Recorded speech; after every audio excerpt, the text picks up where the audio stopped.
Good evening, Julie. Good evening there, Christine. It's August the 23rd, 2023. Yes, summer is flying away.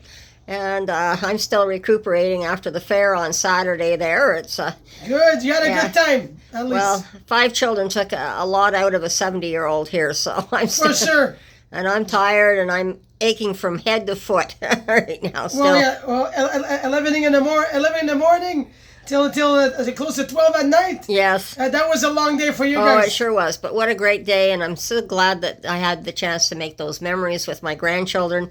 And then the next day, they were still going because my daughter, you went to the swimming pool like you usually do, and you saw my youngest grandson at 2 years old for the first time jump off the diving board in the pool. Jump off the diving board. I was so surprised, and like everybody's clapping for him.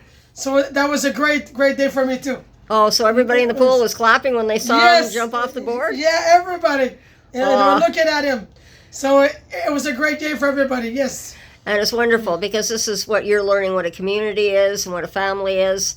So you've really changed a lot. Yes, I'm not the same girl like I used to be. So traumatized like before.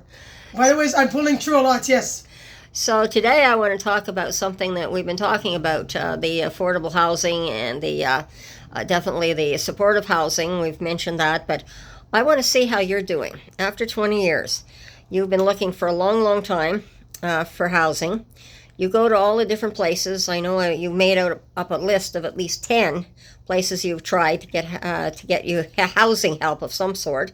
And I understand you're going to try and go to another place tomorrow as well to try and get... Yes, Sophia's place. That's okay, you can say it. Yeah, there's so many drop-ins, but people always find excuse, Julie, I'm in the meeting. Oh, Julie, I'm busy today. Let's reschedule it. So it's always rescheduling my appointments all the time. Well, I think it's a shame because it's like they get your hopes up and then it's dashed because of the fact that one place I know you were saying, oh, well, we've got this new place that's being built here and somewhere in Centertown, I believe. It was on Bronson Street, yeah. It was a nice, beautiful apartment, yeah.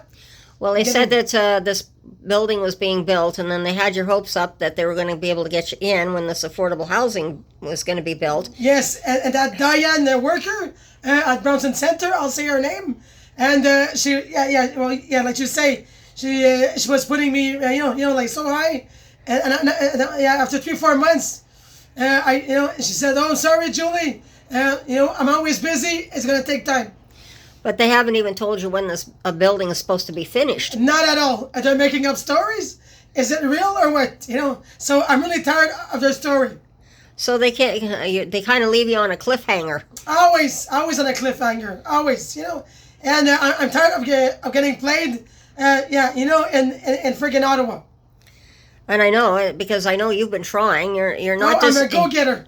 I know, you're not just sitting there taking the drugs every single day. You're out there. You're trying to do whatever you can to get a place, and you're still looking and looking. But it's also showing what's happening here in Ottawa. If 10 different places and the students coming into town right now, they're having the same problems trying to get housing for their university students. And that's a big problem. And on top of that, we're now hearing from the mission as well that they're having problem because the refugees, after a year of government support, most of them coming into the mission now as well, are refugees. And as the executor of the mission had said, this is unprecedented. We've never had this before. And they're coming in on top of all the other problems with the drugs and everything else that we're dealing here with. And there's like, where are these people going to go in the winter? I mean, winter's going to be coming on fairly soon, And same here, me too. So right now it's a big crisis, and they better wake up and give us housing and building up things, and and help the homeless, because like right now it's a big crisis, and everybody needs a place before winter, especially me. So please, guys, wake up. Well, what are they going to open up a gymnasium or something to put everybody on cots? Because it's like right now it's okay because everybody's just scattered through the parks or under a bridge or wherever they can go to find a place to sleep. But when there's going to be a big crunch as fall's coming on, and we've got so many people, and it's not only these people that are coming in. We have people now who are losing their homes in floods and fires. They can't get back into their homes. Where are they going to go? They're going to be looking for accommodation too. So it's not necessarily, I would say, the government's fault that this is happening. And as one party's trying to blame the other party, there's three levels of government, and everybody's all involved in this situation. It's Mother Nature and part of life, because this, like this world is falling apart, and but it's a big, big, big problem with the homeless and all over the world floods. Yes. It is all over the world, but I mean, it's just getting worse and worse all over the world because there's more and more homeless constantly. I mean, the high cost of living, people losing their homes, whether it's they can't pay the mortgage. Condos, cars. Oh, exactly. And like what They got families. Mm-hmm. And even we're struggling at the food bank right now. This is really bad. Me We've too. never been this low on food at the food bank because Never. and the food banks across the city, I mean, we're a big main one. They can't even supply the other food banks across the city right now. So this is a really big problem that we've got, It's a crazy world, and this world is falling apart, and Mother Nature is not helping. No, and this is why I say we've all got to start putting our heads together and start working together and stop with our federal parties poking their noses at each other and sticking them up in the air and ignoring what's happening in some cases. And one poking, well, the other one, if we were in power, we'd do much better. And it's this bickering back and forth. It's got to stop. Stop bickering and get down to work and start coming up with some concrete solutions. As I said, this is not the time to be bickering. For goodness sakes, get your act they're together. not chicken, the human beings.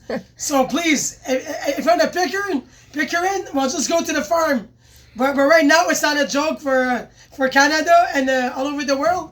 Time to help the people around.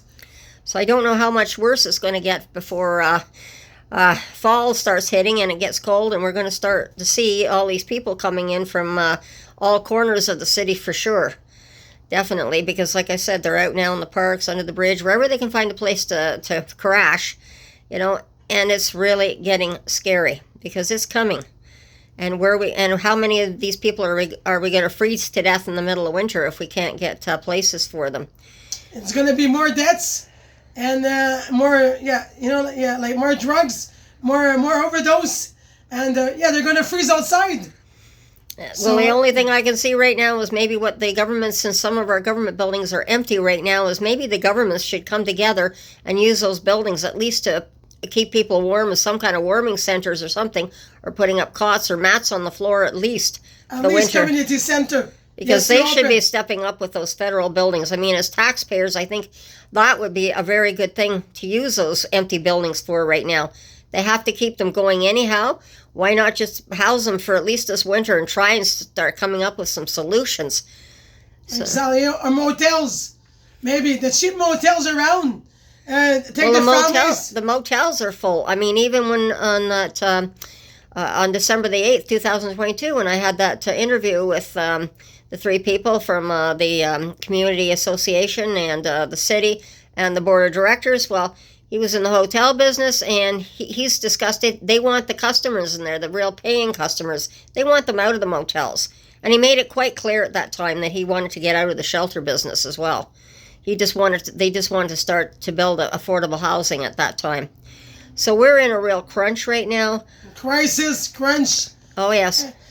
Yeah. And by the way, stop building condos and start building housing for the homeless and families. And this might be worth mentioning too, just on the TV just last night, they were talking about Montreal, that there was some kind of a policy that the mayor put out where people, the big guys that build all the condos and that, all these companies and stuff, have to build so many affordable housing units in those where they're putting in the condos, or else they pay these huge fines. Well, now the condo builders are apparently snubbing their nose and paying the fines because it's cheaper to pay the fines. And whatever's backfiring right now, it's also because it's some sort of a loophole that they found. And they're now whining because they have to pay the fines. And they said, well, it doesn't matter. We aren't going to put in the affordable housing for people. Well, never mind the rich. Build for the poor soon as possible. ASAP. And please wake up, Ottawa and Canada. So this is where I'm going to end it for today, but I know I've got a lot more I'd like to say on this subject too, because there's Same different here. ways that I think we could possibly come up with some solutions. Yes. So and I'm we're going to gonna- make a book 2. Okay, a real book on the homelesses and problems on the street. So I'm going to let this go for now, and we shall talk again soon. And everyone, take care. Have a great day. Be safe, and we shall talk soon again. Bye bye. Take Bye care. bye. Take care.